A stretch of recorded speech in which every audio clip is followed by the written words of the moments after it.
WK2 Jeep Grand Cherokee Diesel oil cooler problems. There are 2 products available on the market to fix it. We only sell this one, and I'll explain why in a minute. And there are 3 reasons why you would ever need to even replace these. So the first issue that we need to address here, why does GDL only sell you this? This is the genuine Jeep product. This is China's finest off eBay. This will cost you about Aussie 130 to about $400, depending on which brand you get. This will cost you two and a half grand, genuine Jeep.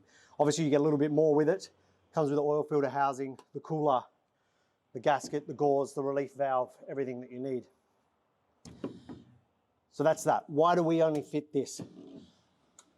We as a company need to warrant the part. If this part fails, obviously we can replace it.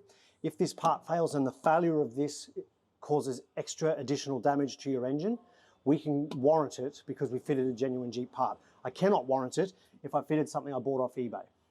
So that's why we don't go there. It's a liability issue. Now, why would you need to replace this?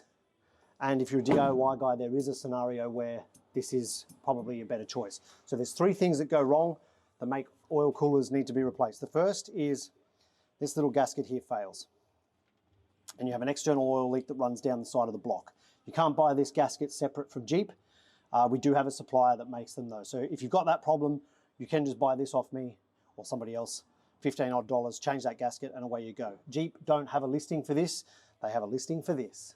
So that's number 1. Number 2, and probably the most common reason for this, is in here is a tiny little gauze that blocks up with sludge, looks like clay. I believe it's casting material from when the blocks were cast. I can't back that up, it's just a theory. But anyway, that blocks up and that stops coolant flow into the oil cooler. Your symptoms when this happens is you will end up with your engine oil temperatures really, really high, 130, 140 plus degrees. That's your problem.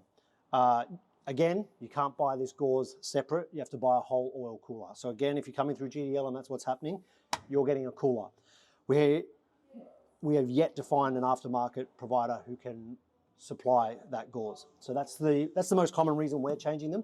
The third, and probably the most common reason that you guys online are finding it, is the internal failure of this part or this, which is the gasket between the 2 of them. When this goes down, you'll fill your cooling system up with diesel oil. So the first sign that this has happened is if you've got a header tank or your radiator coolant tank is full of black oil, or you're pumping black oil past your radiator cap. If that's what's happened, it's this bit that failed. Again, we'll sell you this. If you're a DIY guy, you can get away with this for a fraction of the cost. So they're your 3 reasons. They're what you need to change if you've had them, and that's why we only fit this one.